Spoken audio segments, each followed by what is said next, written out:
తిరుచానూరు పద్మావతి ఆలయ సమీపంలో ఉద్రిక్తత తలెత్తింది. వాహన బేరర్లు స్థానికుల మధ్య ఘర్షణ చెలరేగింది.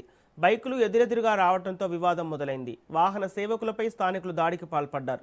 స్థానికుల దాడిలో 3 వాహన బేరర్లకు తీవ్ర గాయాలయ్యాయి. వారిని ఆసుపత్రి తరలించి చికిత్స అందిస్తున్నారు. ఘటనపై పోలీసులు కేసు నమోదు చేసి దర్యాప్తు చేస్తున్నారు.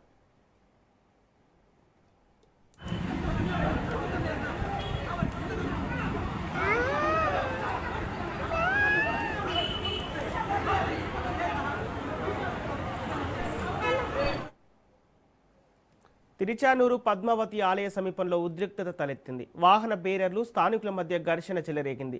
బైకులు ఎదురెదురుగా రావడంతో వివాదం మొదలైంది. వాహన సేవకులపై స్థానికులు దాడికి పాల్పడ్డారు. స్థానికుల దాడిలో 3 వాహన బేరర్లకు తీవ్ర గాయాలయ్యాయి. వారిని ఆసుపత్రి తరలించి చికిత్స అందిస్తున్నారు. ఘటనపై పోలీసులు కేసు నమోదు చేసి దర్యాప్తు చేస్తున్నారు.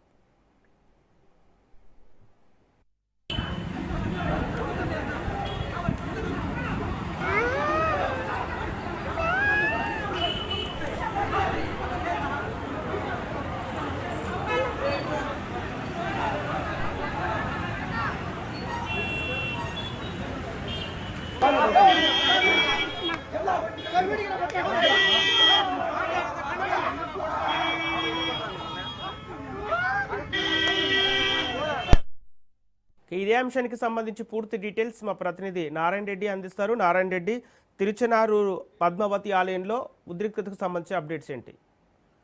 సంపత్, తిరుచానూరులో తీవ్ర ఉద్రిక్తత చోటు చేసుకుంది. పవిత్రమైన శ్రీ పద్మావతి అమ్మవారి ఉత్సవాల్లో భక్తి శ్రద్ధలతో అమ్మవారి వాహన సేవల్లో పాల్గొని అలసిపోయి ఇళ్లకు తిరిగి ప్రయాణమైన వాహన సేవకులపై కొంతమంది స్థానికులు విచక్షణారహితంగా దాడి చేశారు. చంద్రగిరి తొండవాడకు చెందిన కొందరు వాహన సేవకులు తమ విధులను ముగించుకుని వెళ్తుండగా మార్గ మధ్యంలో ట్రాఫిక్ జామ్ అయింది. దారికి అడ్డంగా ఉన్న ద్విచక్ర వాహనాలను తొలగించాలని చెప్పి వాహన సేవకులు అక్కడ ఉన్న స్థానికులను కోరారు. అయితే ఇదే సమయంలో వారి మధ్య మాట జరిగి వాగ్వివాదం మొదలైంది. అయితే ఈ మాటల ఆ యొక్క గొడవ కూడా తీవ్రస్థాయికి చేరడంతో తొలుత 3 వ్యక్తులు దౌర్జన్యానికి దిగారు. ఆ తర్వాత మరో 30 మందికి పైగా స్థానికులు గుమ్ముకూడి ఆ యొక్క వాహన సేవకుల పైన కూడా దాడికి పాల్పడిన పరిస్థితి కనిపిస్తుంది. అయితే అమ్మవారి సేవలో పాల్గొని వస్తున్న తమను వదిలిపెట్టాలని చెప్పి కూడా వారు ఆ యొక్క స్థానికుల్ని విజ్ఞప్తి చేసినప్పటికీ కూడా వారు ఆ యొక్క మాటలను ఖాతరు చేయకుండా వారి పైన దాడికి తెగబడ్డారు.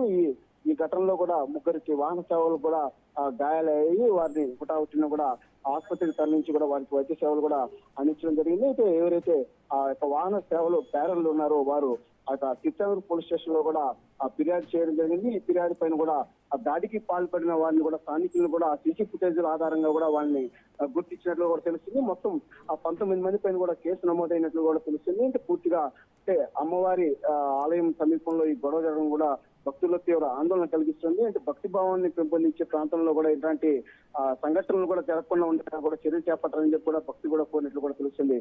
Sampath. Okay, thank you Narayana Reddy.